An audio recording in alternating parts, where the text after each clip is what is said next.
because they want to make these changes. They want these results. I should say they want the results, but they're not willing to make the changes. And so I'm asking them, like,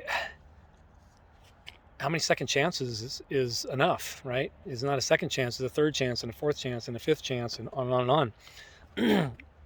Because my role is not to make anybody do anything. My role is to help you develop the tools, processes, the frameworks, and help you implement them based on who you are. And quite honestly, if you're not willing to do the actual, the hard work, which is implementation, doing it, then how many second chances is enough?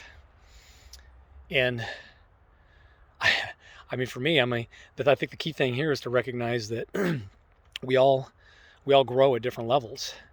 And if you've never had like personal development experience, which is internal work, it's all internal work, then that internal work turns into a plan, and then you start executing externally. But all the real work is right here, which is the good and the bad, right? All the real work is the work that goes on between the 6 inches between your ears. And quite honestly, if you're not ready, then we need to come up with a new strategy to help you become ready. And so, how many second chances do you give? I mean, in many cases, it depends on what it is, but when it's helping people develop the skills and become who they truly want to be, you give them as many as it takes. Unfortunately and unfortunately, we all have free will. So I can't force anybody to do anything.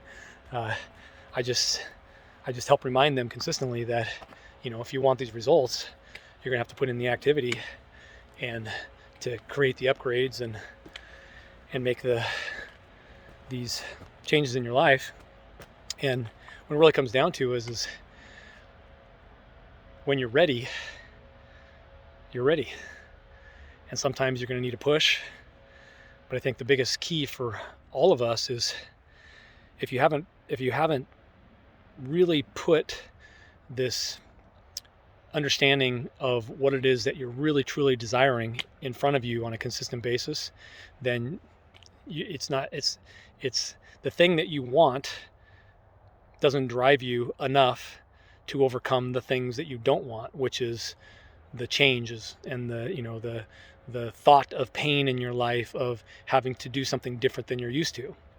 And quite honestly, I get it. I mean, I fought it, and then I would make small changes, and I'd get some good results, and I'd get a little win, and that'd build a little momentum.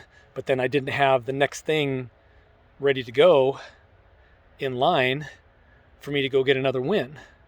And this is where most people kind of fall off the wagon, so to speak, is, you say, oh, I'm going to be sober for 30 days. But what's the end game? I mean, if being sober, if the end game is quality of life, then you make a commitment to just be sober. And, a 30-day then just becomes a mark along the way that you've accomplished what it is that you want to accomplish. The question is the, as my friend Joe Polish says, is the juice worth the squeeze?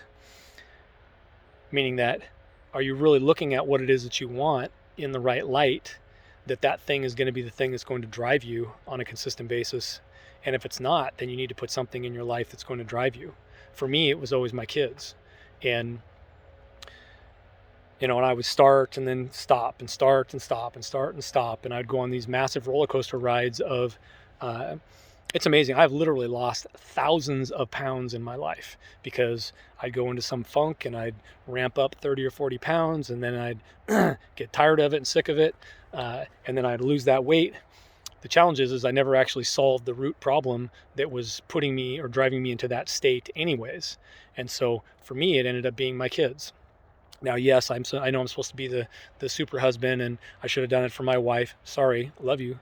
But the thing that drove me significantly, and I don't mean to be trite or insensitive, But I just want to be honest, is the thing that drove me was really understanding that um, I literally was killing my kid's dad.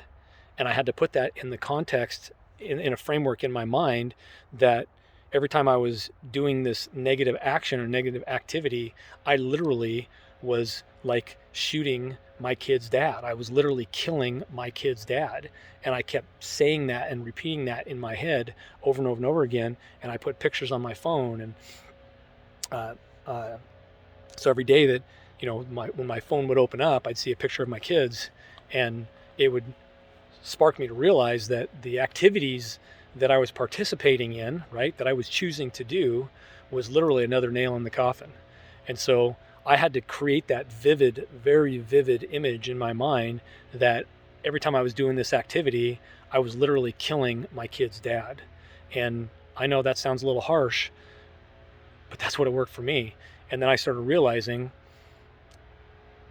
that at some point I had to flip that to understanding that I've developed the new habits, the new processes in my life that are now autonomous, because I put the time and energy into realizing that if I don't develop a solid, sound emotional health, then I'm going to consistently keep falling back off the wagon, so to speak.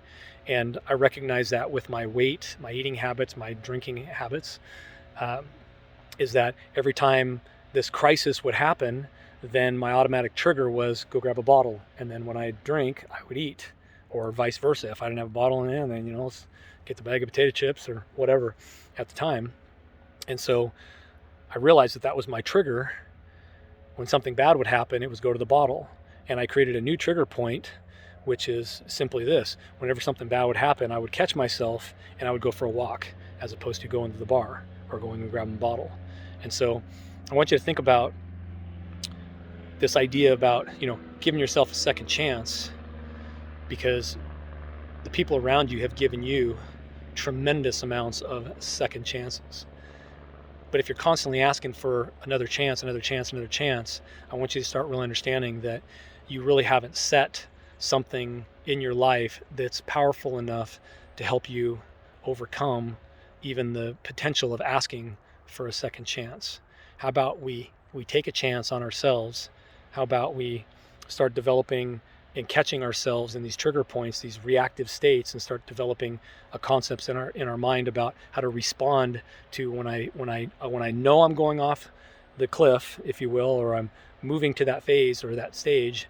You have to start catching yourself, knowing that you're going down the wrong path, and you're going to have to put something in your system. And like I said, for me, I was killing my kid's dad, and that was a powerful thing for me. And that was the thing that it took for me to drive the consistency long enough to work on my emotional health, to overcome and work through many of the other problems that I was dealing with from my childhood. And so I hope that helps. I hope that makes sense. You've been given a second chance for a reason. Let's make sure that we're using that second chance and getting through whatever it is that we're battling. So let's go get them. Cheers.